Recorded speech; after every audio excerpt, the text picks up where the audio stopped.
Тәжірибелі маман болсам да, қазақ тілі екінші тіл болып саналатын сыныптарға арналған оқу бағдарламаларында ұсынылған көлемі мен жанры әртүрлі шығармаларды оқушы түсінетіндей, қызығатындай қалай ұсынған тиімді деген өзекті сұрақ толғандырғандықтан, осы мәселенің шешімін табуда іздендім.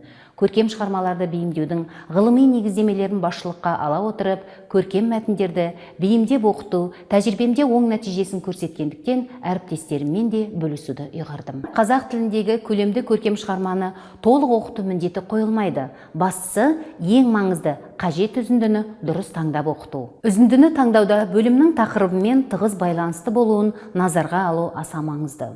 9-шы Т2 сыныбында Жер планетасы және адамзат бөлімінде Мұхтар Әуезовтің Көксерек әңгімесін оқыту үшін әңгімедегі бөлім тақырыбын ашатын ауыл адамдарының қасқырларға жасаған қиянаты мен көксеректің құрмашты жазым етуі туралы эпизодтарды таңдап алдым. Үзіндінің бөлімдегі басқа да оқу мақсаттарымен байланысты болуын ескеру, яғни мәселенің көрініс табуы, оқушының тақырып пен идеяны ашуына, шынайы өмірмен байланыстыруына, мәтіндегі ақпараттарды аргумент, факт ретінде қолдана алуына және ғаламдық мәселелермен байланыстыра алуына қызмет ететіндей болу керек. Алынған үзіндінің түпнұсқасын оқушыға тек бейімдеп қана ұсынған тиімді болады. Үзіндіні бейімдеуде оқушылардың жас ерекшелігі, тілдік деңгейі назарға алынады. Түсінуге қиындық тудыратын сөздер мен сөз тіркестерін қарапайым сөздермен немесе түсінуге жеңіл синонимдермен алмастыру.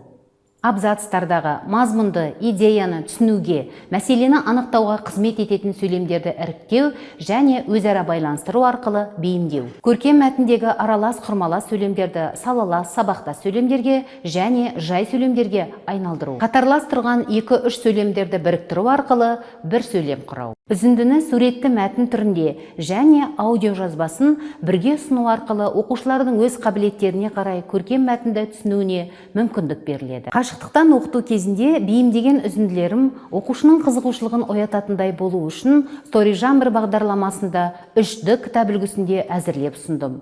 Оқушылар кітапты жіберілген сілтеме арқылы ашып, кез келген уақытта қарай алатындықтан ресурс үнемі қол жетімді болуымен тиімді болды.